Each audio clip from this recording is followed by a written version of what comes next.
Hi friends, Lay's వేసేటప్పుడు ఈ tips కనుక పాటించినట్టయితే లేస్ ఫినిషింగ్ అనేది చాలా నీట్గా వస్తుందన్నమాట. అయితే ఫస్ట్గా మనం లేస్ వేసేటప్పుడు మనం క్లాత్ అనేది తిరగేసేసుకోవాలి. అప్పుడే మనకి ఫినిషింగ్ అనేది నీట్గా ఉంటుంది. మనం బ్యాక్ అనేది ముందే కుట్టేసి తిరగేసేయాలన్నమాట క్లాత్ అనేది. అప్పుడు తర్వాత మనం దానిపైన లేస్ వేసుకుంటే చాలా నీట్ ఫినిషింగ్తో వస్తుందన్నమాట. తర్వాత ఇక్కడ లేస్ వేసేటప్పుడు ఏంటంటే ఫస్ట్ మనము ఇలా రాంగ్ సైడ్ వైపు ఇలా పెట్టి స్టిచ్ చేసుకోవాలి. ఆ తర్వాత మనం మలిచి కుట్టామంటే చాలా నీట్గా ఉంటుంది.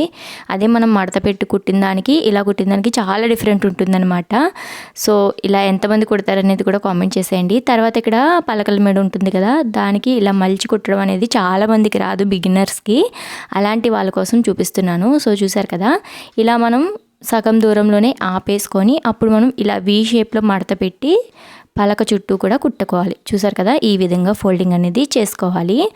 సో ఇలా ఫోల్డింగ్ చేసుకుంటే మనకి ఆ షేప్ అనేది కరెక్ట్గా కనిపిస్తుంది అనమాట. మనం మలిచి కుట్టిన తర్వాత షేప్ అనేది నీట్గా ఉంటుంది. తర్వాత లేస్ వేసిన తర్వాత కొంచెం అటు ఇటు అవుతూ ఉంటుంది కదా, అలా కాకుండా ఉండాలంటే ఇలా ఫినిషింగ్ అనేది నీట్గా రావాలి అంటే కనుక మనం ఖచ్చితంగా ఇలా ఫోల్డ్ చేసుకొని అక్కడ సూది అనేది ఆపి కిందకి దించుకొని తర్వాత మనం ఇంకొక సైడ్ అనేది స్టిచ్ చేసుకోవాలి. అలానే ఎప్పుడైనా సరే లేస్ వేసేటప్పుడు మాత్రం అస్సలు పీస్ అనేది సాగదీయకూడదు, లేస్ని కూడా సాగదీసినట్టు కుట్టకూడదు అనమాట. అప్పుడు మెడంతా కూడా సాగిపోయి ఫినిషింగ్ అనేది నీట్గా ఉండదు. సో ఈ విధంగా రెండు మూలలు కూడా చక్కగా ఇలా ఫోల్డింగ్ చేసుకొని కుట్టేసుకోవాలి. సో కుట్టిన తర్వాత ఏంటంటే మనకి లేస్ వెడల్పుని బట్టి 2 స్టిచ్చెస్ అనేవి కంపల్సరీగా వేసుకుంటేనే లేస్ అనేది తన్ని పెట్టుకుంటా అంటే ఎత్తి పెట్టకుండా ఉంటుంది.